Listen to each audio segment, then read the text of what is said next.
La radio est une imagination. Imagination. La vôtre. Bienvenue sur iRadio 90. Mesdames, Messieurs, bonjour et merci de votre fidélité à iRadio. Aujourd'hui, nous avons le plaisir d'accueillir dans votre émission Diplomatie le professeur Abderrahmane Gaïdé. Il est enseignant et chercheur au département d'histoire de l'université Cheikh Anta Diop de Dakar. Il est aussi l'auteur de l'ouvrage La Mauritanie à l'épreuve du millénaire qu'il a publié en 2006. Monsieur Gaïdé, à l'instar de plusieurs Sénégalais de la rive gauche du fleuve, s'intéresse de très près à tout ce qui touche à l'actualité de la Mauritanie. Tout de suite, Monsieur Gaïdé, nous allons parler du pays frère, la Mauritanie. Bonjour avant tout. Bonjour et merci de me convier à cette émission qui va parler de ce que vous avez dit tout à l'heure, un pays frère. Merci d'avoir bien voulu accepter notre invitation. Ça c'est qu'à la partie technique. Tout de suite, notre émission Diplomatie parlera aujourd'hui de la géopolitique dans la sous-région, la Mauritanie, le pays arc-en-ciel comme on aime l'appeler. À côté de M. Ngaïdé, nous aurons tout à l'heure M. Mamoudou Ndiaye, qui est un doyen aussi de la presse sénégalaise, un éditorialiste, mais aussi le directeur de la communication du groupe Immedia Invest. D'abord, toutes nos pensées et condoléances à la première femme ministre en Mauritanie, Aïssata Kane, qui est décédée il y a quelques jours de cela. Aïssata Kane fut ministre de la protection de la famille sous le régime de Mortar Ould Daddah. C'était en 1975. Nous présentons nos condoléances à sa famille et au peuple mauritanien. Alors, professeur, la Mauritanie, un pays très très vaste de plus d'1 million de kilomètres carrés, plus ou moins 5 millions d'habitants, une nation arc-en-ciel, comme on l'aime l'appeler, un pays qui connaît beaucoup d'avancées, mais aussi peut-être à côté beaucoup de choses à rectifier aussi. Vous avez écrit La Mauritanie à l'épreuve du millénaire, mais aussi vous avez participé à une autre œuvre. Il s'agit de La Mauritanie avant le pétrole. Je pense que vous avez publié des articles dans cet ouvrage. Nous parlerons de tous ces ouvrages et ces écrits que vous avez faits. Mais avant tout, professeur, la Mauritanie vient de sortir d'une élection présidentielle. Un autre militaire a pris le pouvoir, le général Ghazouani. Il a publié la liste de son gouvernement. Quelle lecture faites-vous de cette transition entre le général Aziz et le général Ghazouani? Je renouvelle donc mes remerciements pour cette invitation et je profite aussi de l'occasion pour toujours quand le micro m'est tendu pour rectifier souvent des lectures, pas la lecture des relations diplomatiques entre la Mauritanie et le Sénégal, mais ma lecture propre, c'est-à-dire que je suis d'origine mauritanienne maintenant. Je le dis, puisque tout simplement, le mois de septembre prochain, j'aurai passé 30 ans ici à Dakar, avec une petite coupure d'une dizaine d'années. Et donc, j'ai l'obligation de dire quelque chose qui me tient à cœur, parce que c'est un cheminement qui m'a mené jusqu'à cette posture, au point que les radios peuvent solliciter ma voix. Mais je dois faire aussi attention et attirer l'attention des auditeurs, de ceux qui ne comprennent pas généralement la complexité du pays mauritanien et qui ne comprennent pas peut-être même la complexité de toutes nos sociétés, puisque je suis devenu historien. Je n'étais pas venu en tant qu'opposant, j'étais venu puisque je devais chercher quelque chose. Cette chose, je pense l'avoir obtenue ici. Et c'est pourquoi j'ai une lecture très différente souvent de ce qui se passe. Oui, j'espère que les auditeurs l'ont compris aussi. Merci bien. Donc, ce qui se passe en Mauritanie, je crois qu'il faut qu'on l'analyse de manière plus sérieuse maintenant. Je crois qu'il y a une forme de bifurcation qui est en train de se faire, malgré les peurs, malgré cette forme de transition de pouvoir. Je crois qu'il y a quelque chose qui est en train de se faire et que les gens doivent normalement faire une pause et rediscuter du contrat social mauritanien. Qu'est-ce que vous appelez cette forme de transition du pouvoir? Je crois qu'il faut reconnaître qu'il y a une sorte de démocratie, une démocratie en Mauritanie, comme dans tous les pays africains. Parce qu'aujourd'hui, les gens parlent de sujets qui étaient quand même tabous. Donc il y a une libération de la parole qui permet l'expression de l'individu presque maintenant. Bon, j'exagère trop. L'expression de l'individu est très difficile dans nos sociétés, mais il y a quelque chose qui s'est cassé depuis très longtemps. Et je crois que, sans exagération de ma part, l'appel au dialogue qui avait été lancé après les résultats, je crois que c'est un processus qu'il faut que les acteurs mauritaniens doivent engager. Oui. Puisque l'occasion est là, il y a une nouvelle jeunesse mauritanienne qui est en train d'apparaître. Quand on voit la composition même du gouvernement, on voit qu'il y a énormément de docteurs à l'intérieur. Et c'est généralement des individualités qui ont été à l'extérieur et qui ont vécu à l'extérieur dans des organismes internationaux et qui ont donc un réflexe peut-être transnational qui peut influer de manière positive dans l'évolution intérieure de la Mauritanie. Oui, mais quelques ministres aussi qui étaient dans le gouvernement d'Aziz qui sont restés. Hein. Le ministre du pétrole, celui de l'économie, l'ancien ministre de la pêche aussi, qui sont toujours là et qui étaient avec Aziz. Oui, vous savez, l'ordre politique s'est fait toujours dans des compromis. Bon, ce qu'on doit éviter peut-être, ce sont les compromissions. Mais les compromis font avancer aussi la chose. Je ne donne pas un blanc-seing au régime mauritanien. Je vous ai dit au départ que je suis obligé d'être équidistant, avoir une lecture critique. Je ne suis plus ce citoyen qui revendique à tout bout de champ. Non, je suis devenu ce citoyen ouest-africain presque, qui cherche mieux à comprendre l'origine des conflits et comment peut-on régler les problèmes des conflits à l'intérieur de nos frontières nationales pour qu'on puisse aspirer à être ouvert à l'autre. Puisque votre émission elle-même, si on n'a pas cet ancrage, on ne peut pas être dans la diplomatie. Absolument. Et je crois que l'émission elle-même ouvre une perspective, dire que nous sommes en train de discuter de diplomatie, et la diplomatie, c'est quelque chose d'extrêmement dur. Et moi, je ne suis pas du tout diplomate. J'ai mon grand frère, ici, ancien ministre des Affaires étrangères, qui me disait toujours « Ah, tu n'es pas diplomate ». Je dis « Non, je ne suis pas diplomate. J'ai la froideur du chercheur ». C'est pourquoi je crois que les Mauritaniens, dans leur ensemble, doivent aujourd'hui se dire qu'il faut qu'il y ait une bifurcation pour la société mauritanienne. Je prends l'exemple du ministre des Affaires étrangères. Ce que j'entends de lui, c'est quelqu'un qui connaît, par exemple, l'Afrique de l'Ouest. Il a servi ici dans le conflit, plutôt la maladie Ebola.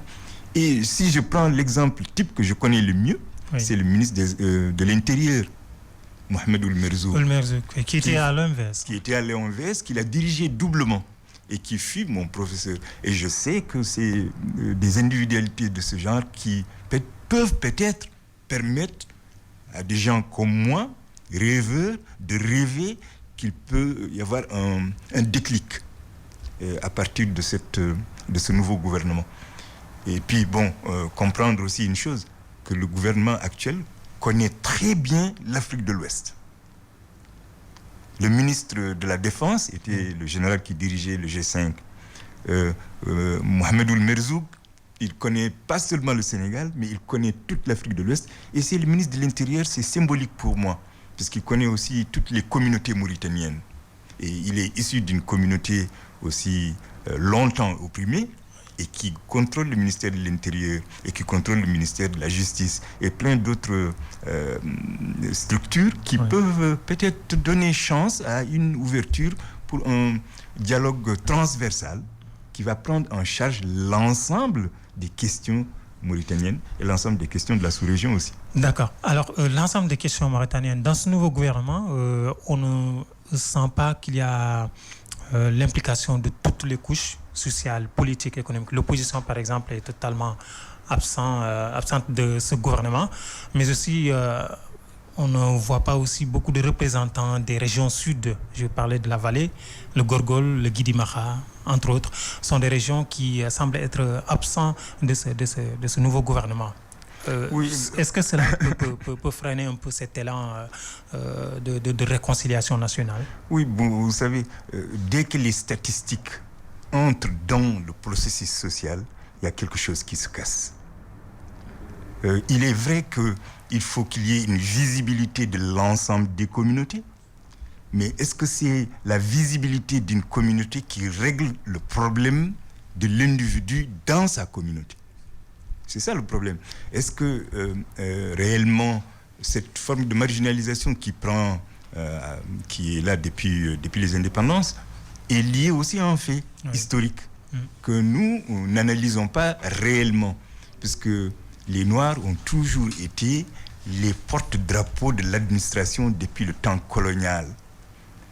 Ils se sont appuyés longtemps sur une langue qui appartient à tout le monde.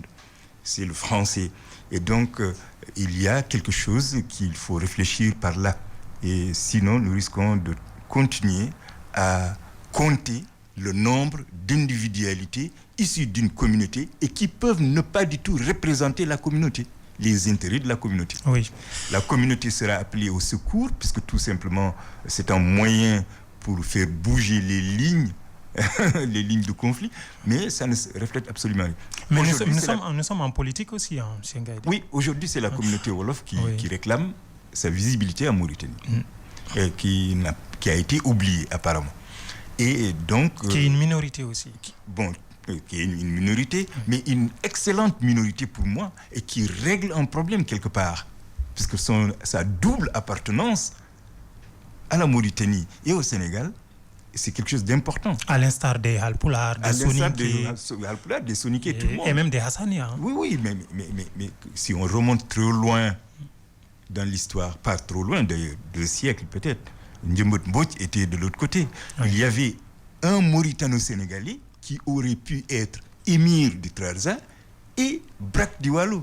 Ça, c'est un fait historique qui s'est passé dans cet espace qui n'est pas du tout valorisé et qui n'est pas du tout pris comme étant une leçon de diplomatie, peut-être même avant la diplomatie que nous avons héritée du colon. Oui, nous parlerons beaucoup de ce pays négro-arabe qui constitue quand même un trait d'union entre le Maghreb et une partie de l'Afrique de l'Ouest.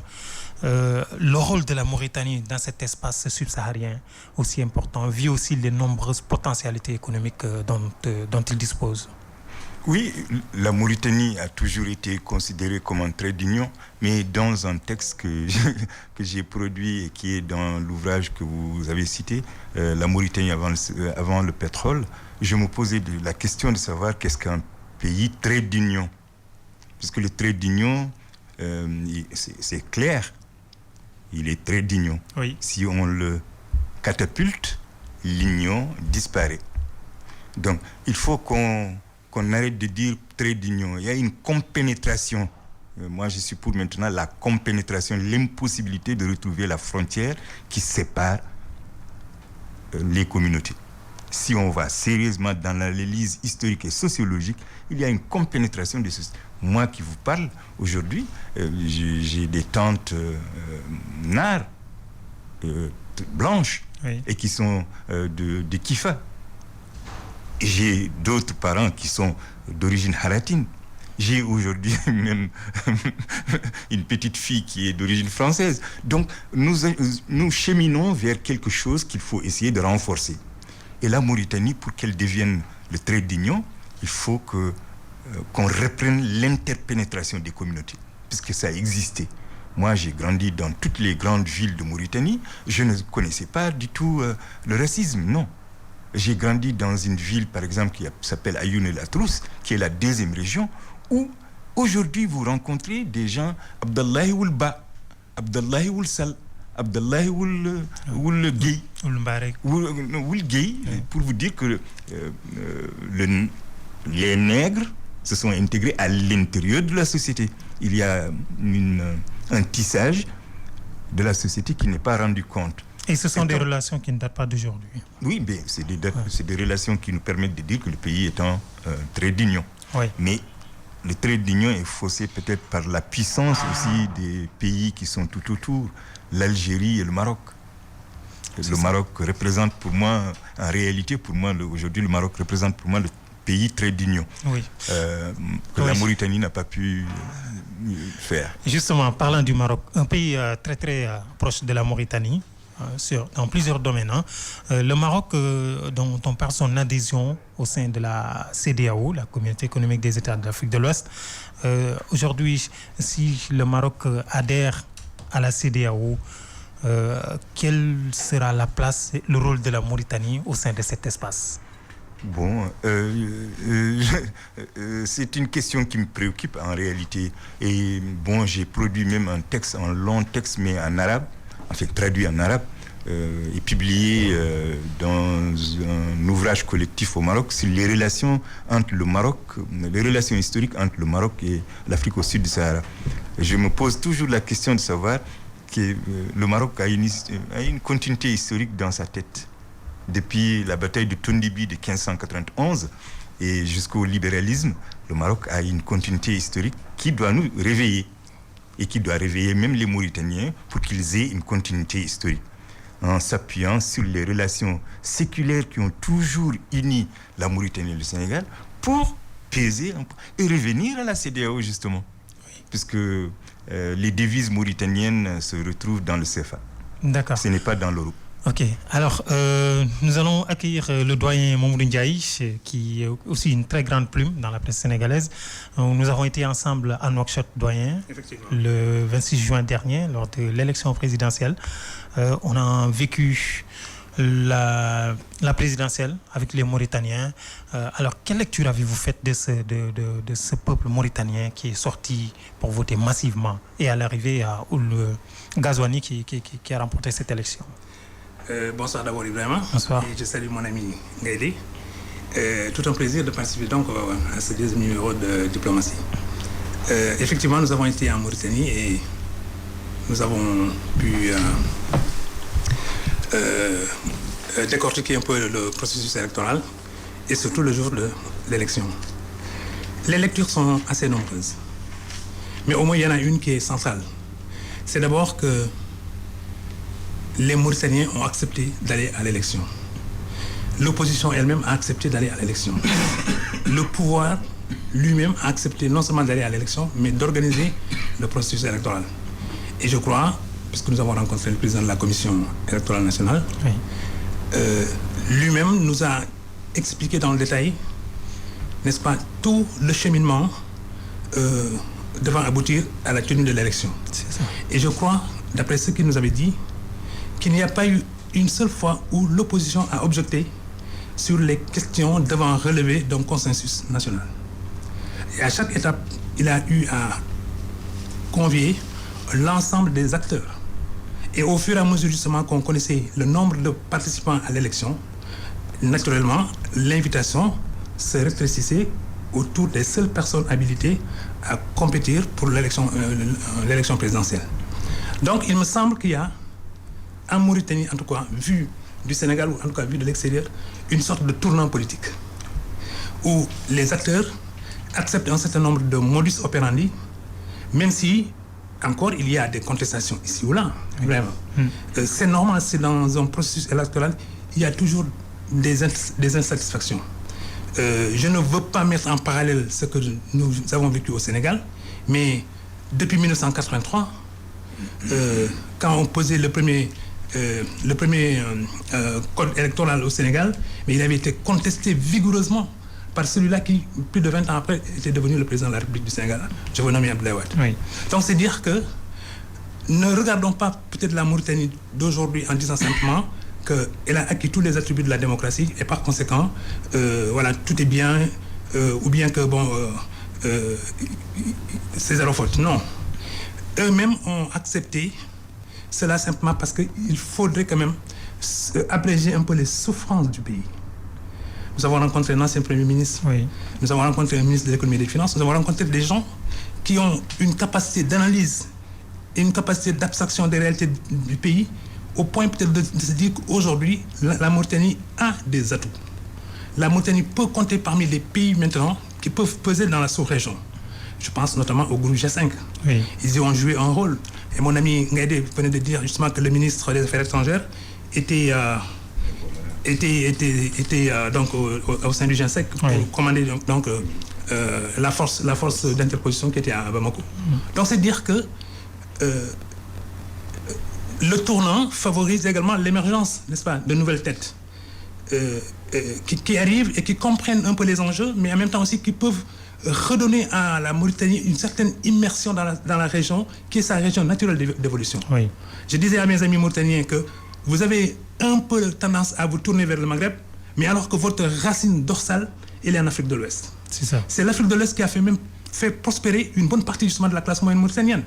Je veux parler peut-être de tous ces commerçants qui naviguaient le long du fleuve. Oui. Je veux parler justement de cette, de cette jeune intelligentsia mauritanienne qui a fait ses bancs soit en Mauritanie, plutôt au Mali, à Tombouctou, ou bien peut-être même plus récemment au Sénégal et dans une moindre mesure à Abidjan. Vous voyez, donc c'est dire que cette interaction avec l'Afrique subsaharienne est telle que la relecture, n'est-ce pas, des rapports devrait favoriser justement l'émergence d'un nouveau pôle dirigeant, et le ministre des Affaires étrangères, tout comme le ministre de l'Intérieur, comme il l'a dit si bien, Ngaïdé, sont en vérité des prototypes de gens qui ont leurs racines, je veux dire, du point de vue de leur connaissance, du point de vue de leur portefeuille de relations, mais en même temps aussi du point de vue justement de leur expérience institutionnelle, parce qu'ils étaient à la tête de certaines institutions. Donc ils peuvent maintenant réorienter vers l'équilibre la diplomatie mauritanienne, et même peut-être à l'intérieur, parce que Merzoug aussi, n'est-ce pas, fut une figure très, très, très connue au Sénégal, à la télévision, dans les débats, et même aussi peut-être au niveau des réunions de la sous-région. Un homme de la vallée. Hein. Un homme de la vallée. Voilà. Tout de suite, nous allons écouter une interview qu'on avait fait en Mauritanie avec l'ancien Premier ministre Ould Gouarf. C'était juste à la veille de l'élection présidentielle. C'était avec Mamoudou Ndiaye, suivant cette intervention de l'ancien Premier ministre de la Mauritanie sous le régime de Sidi. E-Radio sur la 90.3 FM Dakar. Il y a quelques mois, au niveau de l'Assemblée, j'ai porté un projet de l'école publique. J'ai proposé des amendements pour le budget pour dire que nous avons besoin de reprendre l'école publique dans ce pays. Moi, je suis actuellement ce que je suis à cause de l'école publique. Et celui-là, exactement la même chose. Donc depuis bientôt 20-30 ans, nous avons des écoles séparées, nous ne parlons plus le même langage, les élèves n'évoluent pas sur le même drapeau. Donc j'ai porté ce projet devant l'Assemblée. Parce qu'il risquait effectivement d'y avoir une fissure de l'unité nationale. Malheureusement, on ne peut pas. Aujourd'hui, on est dans une situation où depuis 20-30 ans, on vit séparément. Il y a des ghettos, il y a des cloisonnements. Vous avez des écoles où vous avez des régions particulières, d'autres où vous avez des régions particulières. Vous avez des écoles où vous avez des cultures particulières, et d'autres où vous avez d'autres cultures. Donc, l'éducation pour moi. Dans tous les cas, le candidat Ghazouani, ce projet qu'il porte, je l'appuie.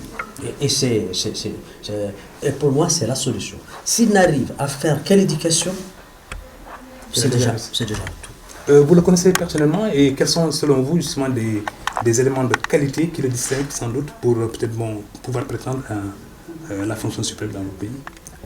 Je pense que l'homme a de grandes qualités en matière d'éducation, en matière de respect des autres, en matière d'écoute.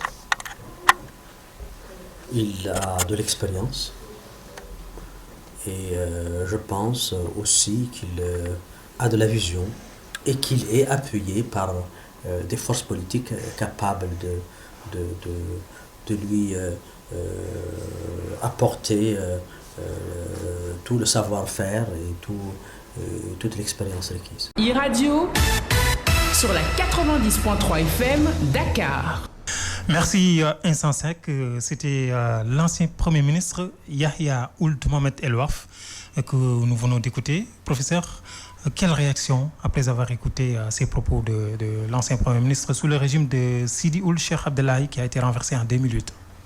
Oui, je crois qu'il touche là une question centrale et très importante. Oui, il parle de l'éducation comme ascenseur social.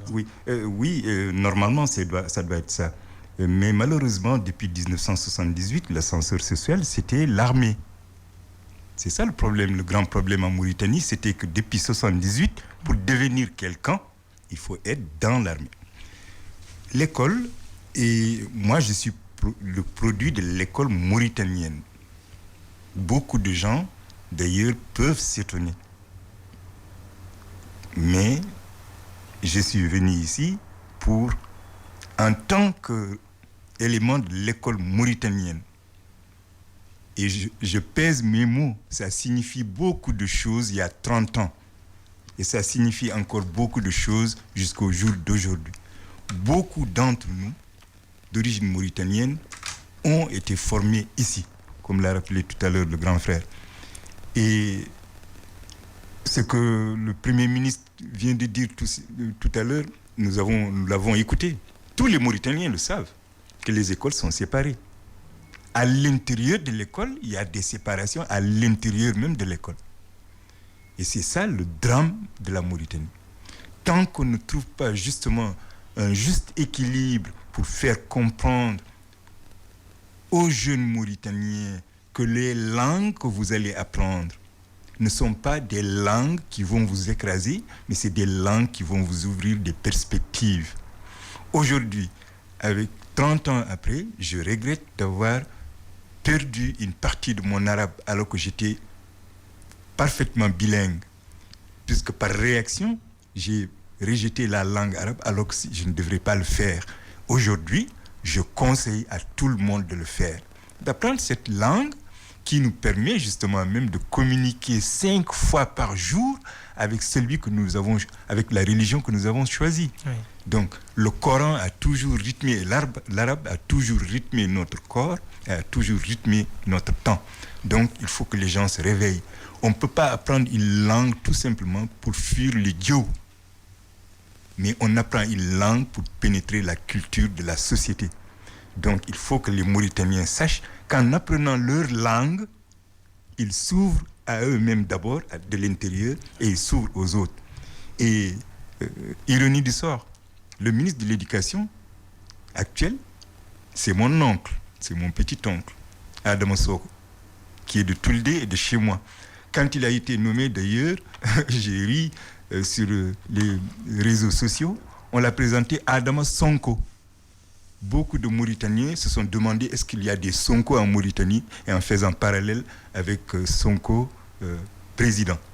Donc, je crois qu'il y a quelque chose qui est en train de se passer en Mauritanie. Je ne suis pas dans le rêve ni dans l'angélisme. Je suis dans la réalité. Il faut que les Mauritaniens commencent à rêver réellement que c'est possible. Parce que toutes les confrontations qui ont eu sur le territoire n'ont pas déclenché une séparation entre les communautés. Elles sont toujours là. C'est difficile. C'est même souvent, entre guillemets, horrible. Mais c'est ça aussi l'histoire. Je pense que la radicalité des deux extrêmes en Mauritanie doit être battue en brèche. Puisque la radicalité est une stratégie, mais le compromis est un acte politique fort qui permet aux individus engagés pour leur communauté de comprendre qu'ils doivent se projeter dans l'avenir et qu'ils ne travaillent pas pour eux, ils travaillent pour d'autres sociétés qui doivent être apaisées. Oui. On ne doit pas hériter de conflits, non. D'accord. Alors, on ne doit pas hériter de conflits, mais Doyen Ndiaye, si on est ensemble plusieurs quartiers de Nouakchott, de Terwakzaïn à Chokozim, 5e, Boussra, il y a quand même beaucoup de différences dans ces quartiers. Hein. Le contraste est flagrant. Est-ce que dans ces conditions, les Mauritaniens peuvent se sentir à l'aise entre différentes communautés? En fait, ce contraste, évidemment, c'est aussi un héritage d'une situation politique qui a prévalu pendant des décennies. Et effectivement, quand on se promène dans ces quartiers, on sent véritablement des difficultés d'insertion, mais on sent également une fermentation, peut-être une frustration qui peut, disons, éclater à tout moment. La preuve d'ailleurs, quand il y a eu les premiers résultats annoncés, je crois que l'occupation de la rue est venue de ces quartiers-là. Oui. Et on a vu également, comme par enchantement aussi, les forces de l'ordre s'orienter vers justement ces quartiers-là. Donc tout ça, c'est pas innocent. Mais en vérité, il a parlé de radicalité, professeur Ngaïdé. Et je crois que le propre de la démocratie, c'est de s'écarter des radicalités. Tant que les radicalités s'exercent, que ce soit des radicalités d'un extrême ou d'un autre extrême, tant que ce sont ces radicalités qui s'expriment, donc qui s'exercent, la démocratie peine effectivement à exister elle-même. Mais quand les forces démocratiques, ou bien quand les démocrates eux-mêmes s'additionnent par nombre et par effet de nombre arrivent justement à peser sur l'échiquier politique, je crois que la radicalité également libère de l'espace. Oui. Et c'est ça qui est fantastique aujourd'hui dans la Mauritanie. Le propos de l'ancien Premier ministre, donc de Abdoulaye, mais sonne juste parce que en vérité, voilà quelqu'un qui a participé à la gestion du pays, mais qui également, après avoir quitté le pouvoir, a eu du recul par rapport au fonctionnement de son propre pays et qui, de façon tout à fait simple, arrive maintenant à trouver du leadership, n'est-ce pas, dans le personnel dirigeant de son propre pays. Et il distribue justement des portraits assez positifs. Il aurait pu peut-être s'abstenir de cela. Oui. Quand il dit que le prochain président, enfin, parce qu'il est devenu président, c'est pourquoi je dis, quand il brossait son portrait, c'était le prochain président. Mais ça ne signifiait pas dans son esprit que c'était lui qui allait devenir le président. Parce que la question était, quelles sont les qualités que vous reconnaissez justement à Ghazouani? Eh bien, il les a alignées. Oui. Il a aligné écoute, tolérance, et puis ensuite, peut-être le souci de l'éducation. Oui. Je crois que la question de l'éducation est une question centrale. Et il me semble même qu'au pire de la situation de la Mauritanie dans ces années sombres, effectivement, la question de l'éducation a été une question presque centrale entre justement les forces négro-africaines et les forces bédanes. Oui. Or, qu'est-ce qu'on voit aujourd'hui? À l'intérieur justement de ce que j'appellerais donc le pouvoir bédane, mais il y a même des contradictions principales et secondaires. Absolument. Qui arrivent à s'exprimer au point que eux-mêmes, ils pensent que si on laisse peut-être la situation perdurer comme cela, mais c'est le pays qui va en pure perte. Or, l'actuel président, lors de son discours d'intronisation, il dit « Je serai le président de tous les Mauritaniens ». C'est ça. Ça ne vous rappelle rien? Oui. Du point de vue du discours? C'est ça. Quelque chose comme ça. Mais il dit également que les richesses du pays, il fera de sorte que, effectivement, tout Mauritanien... Une distribution égale des richesses. Égale des richesses. Oui. Mais ça, c'est encourageant. C'est-à-dire qu'il ne s'agit pas de dire simplement que, bon, non, c'est des paroles comme dirait... Oui, dans ce cas, est-ce qu'une certaines communautés, comme les Haratines, doivent continuer à pleurnicher sur leur sort? Bon, parce que c'est le discours de Birame Da Abed qu'on pourra écouter tout à l'heure. Oui. Il parle de l'injustice, il dénonce beaucoup de tares que subissent les communautés noires mauritaniennes. Je crois que notre rencontre avec Da a été une rencontre très édifiante. Voilà un monsieur qui était justement dans l'extrême radicalité à un moment donné, mais au gain de l'évolution politique de son propre pays, mais également du fait de la résonance de son discours à l'international, il a commencé à voir maintenant que les rapports des forces peuvent évoluer d'un moment à l'autre en fonction de la conjoncture qui prévaut. Absolument. Et du coup, son propre discours à lui se modifie en fonction justement de ses paramètres politiques. Oui. Et quand on le rencontrait au mois de juin, il était certes opposé à une certaine façon, à une certaine pratique politique, oui, mais en même temps aussi, il laissait entrouverte la porte, n'est-ce pas, comment dirais-je, d'envisager les choses autrement. Oui. D'abord, il ne disait pas que moi, j'ai appelé peut-être mon partisan à occuper la rue. Il nous l'a même dit le soir de l'élection. Et ensuite, il a accepté de discuter avec les autres dirigeants de l'opposition, comme les Kanhamidou Baba, ou bien peut-être comme Maouloud, et puis l'ancien Premier ministre Boubacar. Ils se sont rencontrés pour essayer de voir maintenant quelle lecture ils font d'abord du résultat, et ensuite maintenant comment canaliser cette force, cette furie qui peut s'exprimer à tout moment et occuper la rue et en même temps compromettre aussi le processus électoral. Donc de ce point de vue-là, je pense qu'il faut laisser les forces encourager donc l'acceptation, n'est-ce pas, du fait politique d'abord, oui, c'est-à-dire organisation d'une élection, acceptation que des forces participent à l'élection, que la contestation a été faite au niveau justement de la commission électorale et au niveau de la Cour suprême. Oui. Les deux instances se sont exprimées là-dessus, et ensuite je pense que maintenant il appartient au temps de faire son œuvre pour permettre à la Mauritanie donc de se retrouver. Mais je crois que l'actuel président de la République ouvre en tout cas une perspective de relation avec l'opposition. Et puis, ironie de l'histoire, vous savez que dans l'actuel gouvernement, il y a une cousine d'un opposant, d'une figure de pro de l'opposition mauritanienne. C'est dire donc que peut-être que le pouvoir aussi joue de façon très subtile, n'est-ce pas, sur un certain nombre de paramètres sociaux. On est en politique aussi. Peut-être qu'ils ont compris que Birame, qui passe de 9% en 2014 à 18% en 2019, ce n'est pas négligeable. Ce n'est pas négligeable, et lui-même le sait. Et il devient le leader de l'opposition. Bon, sans prétendre à être le leader, mais au moins, en tout cas à l'issue des urnes, Parce que quand ils contestent donc les résultats, c'est qu'ils contestent les résultats qu'ils ont eux-mêmes obtenus. C'est-à-dire qu'ils ne peuvent pas, lui-même ne peut pas revendiquer aujourd'hui être le chef de l'opposition dès lors qu'il a contesté ces résultats. Mais les autres également peuvent ne pas le considérer comme le chef de l'opposition puisque tous ensemble, ils ont contesté les résultats. Mais je crois que aussi c'est des gentlemen, c'est des samaritains. Ils peuvent avoir une lecture conjoncturelle de l'élection, mais chacun peut reconnaître aussi, par exemple, les forces de l'autre et au point peut-être de pouvoir aller ensemble, marcher ensemble, peut-être même frapper ensemble. Oui. Mais ici, c'est ouvrir des négociations ensemble et donner peut-être un peu de répit au pays parce que sous peu, la Mauritanie va être peut-être exportatrice de pétrole, va être riche donc de ses ressources en gazières qui, tiens-toi bien, se trouve au large, n'est-ce pas, en plein océan Atlantique. Oui. Mais qu'est-ce qui pourrait advenir de la Mauritanie si d'aventure le pétrole et le gaz avaient été découverts vers le long de la vallée ou bien peut-être dans le Trarza ou ailleurs. C'est pareil pour le Sénégal. Voilà. Si par exemple le pétrole et le Sénégal étaient découverts dans le Cayor ou bien peut-être un peu vers la Casamance, vous imaginez dans quelle situation on serait aujourd'hui?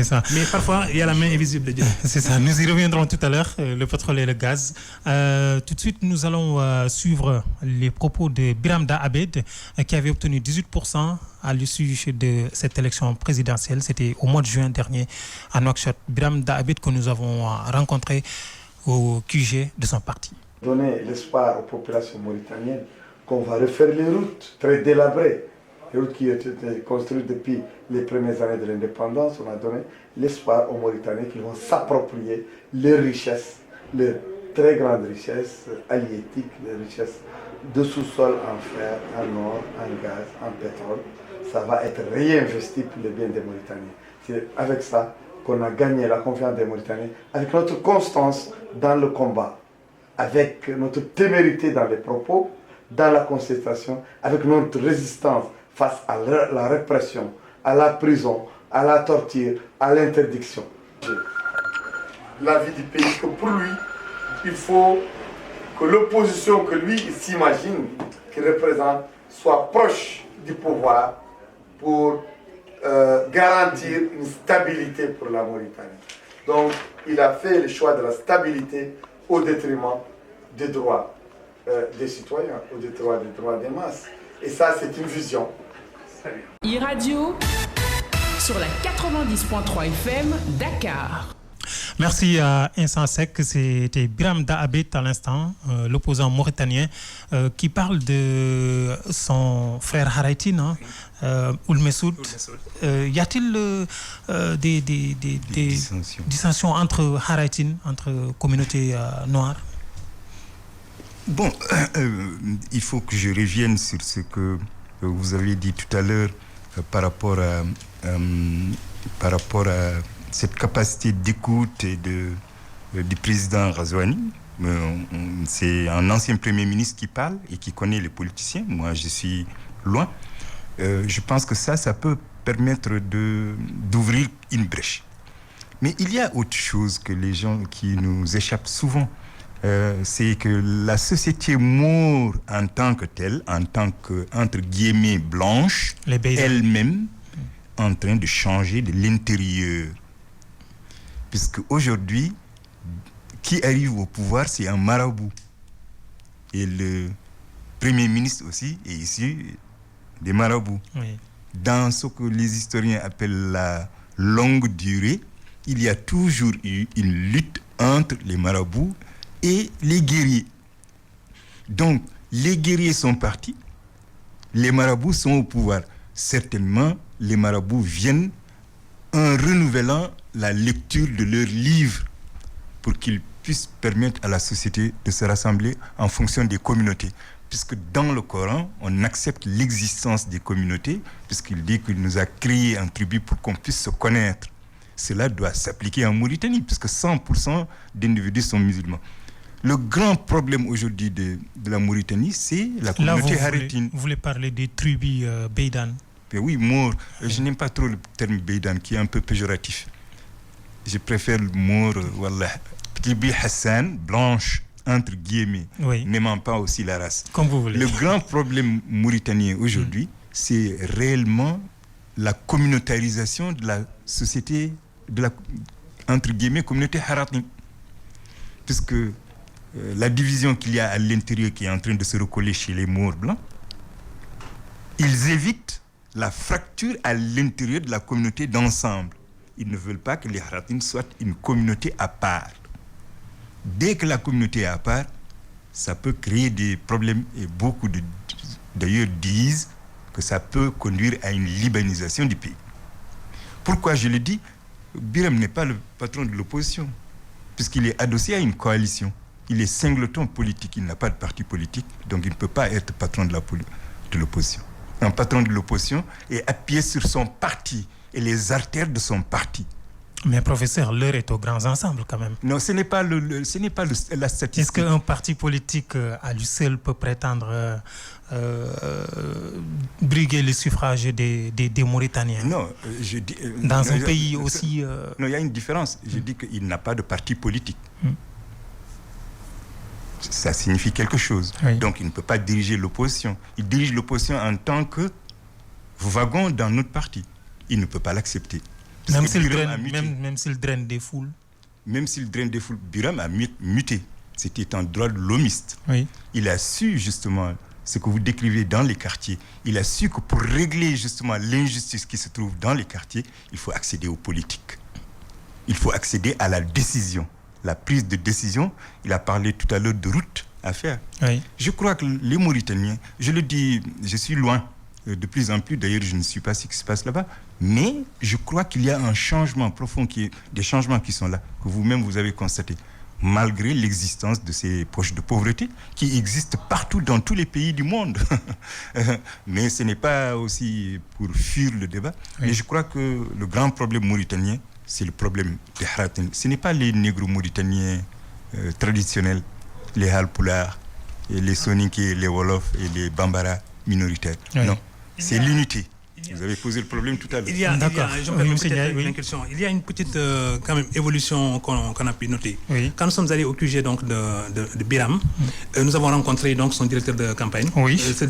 Monsieur Tandian. Monsieur Tandian. Oui. Qui est du Gorgol. Qui est du Gorgol. Et puis bon voilà, d'ailleurs j'ai rappelé. Une région qu'il a d'ailleurs gagnée. Mais parfaitement.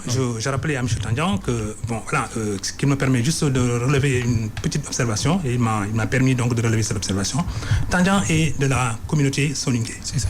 Et à l'intérieur de la communauté Soninké, il appartient justement à la caste des nobles. Oui. On est d'accord. Oui. Et ensuite, il est maintenant le second, de Biram, qui lui appartient peut-être bon à la communauté Haratine. Oui. Je lui ai dit, est-ce que du point de vue psychologique, il n'est pas dans une sorte de dyslexie et il m'a dit, bon, mais avec une telle retenue, qui caractérise effectivement aussi son trait d'éducation. Parce que d'abord, il m'a écouté. Il n'est pas choqué, il n'est pas heurté par la question que j'ai soulevée, mais en même temps, il y a répondu avec beaucoup de responsabilité. Il a dit, mais il me revenait d'abord d'expliquer à ma communauté, à ma famille, à mes parents, à mes amis, de leur expliquer, disons, le schéma politique. Si nous voulions progresser, mais il nous faut au moins accepter un certain nombre de rapports de force. Et je crois que c'est ça qui l'a amené à ce... Et d'autant qu'il venait des États-Unis. C'est ça, de la diaspora. De la diaspora. J'allais venir à cette question. Très bien. Il connaît bien donc les questions des Afro-Américains aux États-Unis. Oui. Et donc c'est cette lecture-là qui lui a permis, en venant en Mauritanie, d'avoir une autre perception des questions et des clivages. Donc lui, il a fonctionné comme un duo, mais à merveille avec Biram. Oui. Et il ne regardait pas Biram du haut, et pas plus que Biram ne le regardait du bas. Donc ils ont fonctionné de ce point de vue-là. Et je crois que c'est cette transcendance-là qu'une partie de la classe politique mauritanienne doit pouvoir peut-être faire, n'est-ce pas, pour gommer un certain nombre d'aspérités. Oui. Si la classe politique ne le fait pas, eh bien, on restera toujours non seulement dans des radicalités sous-jacentes, mais qui peuvent s'exprimer aussi à tout moment. Quand Hamidou Baba appartient à la communauté Pulaar et accepte, n'est-ce pas, de dialoguer d'égal à égal avec Biram, oui. C'est un pas très important. Il ne faut pas que les gens reviennent là-dessus simplement parce que peut-être maintenant il y a d'autres considérations qui peuvent rentrer en ligne de compte. Donc chaque communauté doit regarder maintenant quels sont les avantages pour la Mauritanie, pour la paix en Mauritanie, ouais. Pour le processus évolutif, n'est-ce pas, de la Mauritanie. Et sous ce rapport maintenant, tous les talents vont s'éclore. Et je crois que voilà, le pays... Est-ce que Biram aussi n'a pas senti à un moment donné cette nécessité de s'ouvrir à la classe politique? Parce qu'on avait senti une fermeture en mais Biram l'a tellement bien senti qu'il a également une explication très claire du positionnement politique donc de Messaoud. Oui. Mais il dit Messaoud, mais il est dans une logique de pouvoir. il est dans une logique de pouvoir. C'est-à-dire qu'il n'a pas dit que Messaoud a rompu avec sa communauté. Il dit c'est son choix. C'est son choix politique et il le comprend. Mais maintenant, s'il privilégie, par exemple, disons, un positionnement politique fondé sur la communauté, mais lui-même, il va le trouver sur ce terrain. Absolument. Donc, moi, c'est une lecture très intelligente que j'ai vue là de la part de Biram. C'est dommage qu'on arrive au terme de cette émission. Nous, on a beaucoup de choses à dire sur la Mauritanie. Peut-être qu'on y reviendra. En tout cas, merci professeur Abderrahmane Gaïdé d'avoir bien voulu répondre à notre invitation et d'apporter ces éclaircissements. Merci au doyen Mourou Ndiaye pour participer à cette émission aussi avec la pertinence de vos analyses. Merci à vous, chers téléspectateurs. Merci à Insensec à la partie technique et à Sidi qui était derrière la caméra. Nous vous donnons rendez-vous mercredi prochain, Inch'Allah, pour un autre numéro de Diplomatie. À bientôt. La radio est une imagination. La vôtre. Bienvenue sur iRadio 90.